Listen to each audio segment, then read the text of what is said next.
It wasn't mercy, it wasn't a peaceful transition, and it definitely wasn't a gift. France gave up Algeria because the cost of holding on became unbearable, morally, militarily, and politically.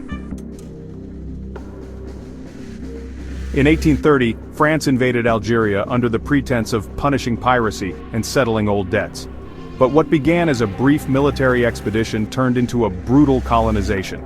Within decades, Algeria was not just occupied, it was annexed. Unlike most colonies, Algeria became legally part of France, but that didn't mean equality. The French state encouraged hundreds of thousands of settlers, the Pieds Noirs, to take over Algerian land, build cities, and reshape the economy. The native Muslim population, despite being the overwhelming majority, were treated as foreigners in their own land. They needed to renounce Islam to gain full citizenship, a choice most rejected. Instead, they were governed under a separate, repressive legal code. Land was confiscated. Traditional agriculture collapsed. Arabic education was marginalized. Political expression was silenced. France presented Algeria as civilized and modernized, but it was a modernity built on exclusion, violence, and humiliation. Then came World War II. Tens of thousands of Algerians fought and died for free France. When the war ended, they hoped their sacrifice would bring reform. Instead, on May 8, 1945, the same day Europe celebrated victory, peaceful Algerian protesters in Sétif were met with French gunfire. What followed was a brutal crackdown, indiscriminate killings, arrests, and bombings. Estimates of Algerians killed range from 6,000 to over 20,000. It was a massacre and a turning point. The illusion that France would ever grant true equality shattered. A new generation of Algerians understood liberation wouldn't come through petitions, it would require revolution. On November 1, 1954, the FLN, the National Liberation Front, declared war. Their goals were clear: independence, dignity, and an end to French rule. France labeled them terrorists. The French government believed it could stamp them out quickly. But the war that followed lasted 8 years, and transformed both Algeria and France forever. It wasn't a conventional war, it was a guerrilla war, a civil war, a psychological war. The FLN fought from the mountains and cities. The French responded with massive military campaigns, torture, curfews, mass internments, and systematic repression. Villages were burned, civilians disappeared. French paratroopers used electric shocks, waterboarding, and sleep deprivation, all officially denied yet widely practiced.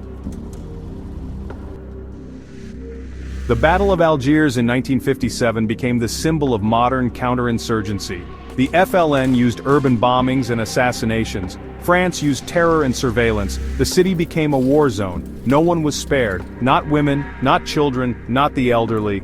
The aim was not just to win, but to break the will of the people. And yet the FLN grew stronger. Meanwhile, in France, public opinion was shifting. Intellectuals like Jean-Paul Sartre and Simone de Beauvoir denounced the war. Soldiers returned home traumatized.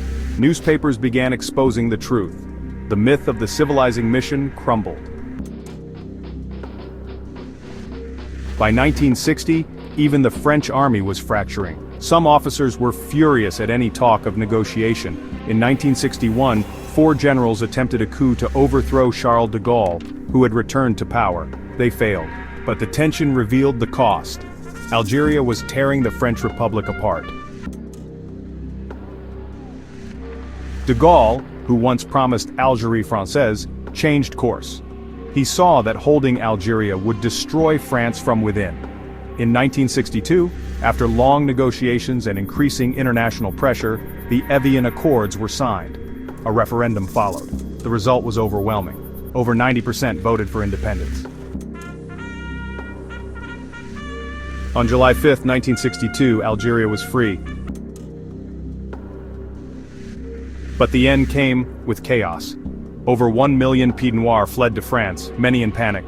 Tens of thousands of Harkis, Algerians who had fought for the French, were left behind, and many were killed in revenge. The war had claimed over 1 million Algerian lives and nearly 30,000 French soldiers. The scars ran deep. France tried to bury it. For decades, the war wasn't even officially called a war. Veterans weren't recognized, archives were locked. It wasn't until the 1990s and 2000s that France began openly confronting its colonial past, and even then, with hesitation. Today, the memory of Algeria haunts French politics. Debates over immigration, identity, and secularism all echo colonial history. In Algeria, the war is the foundation of the national narrative, a source of pride, pain, and unresolved trauma.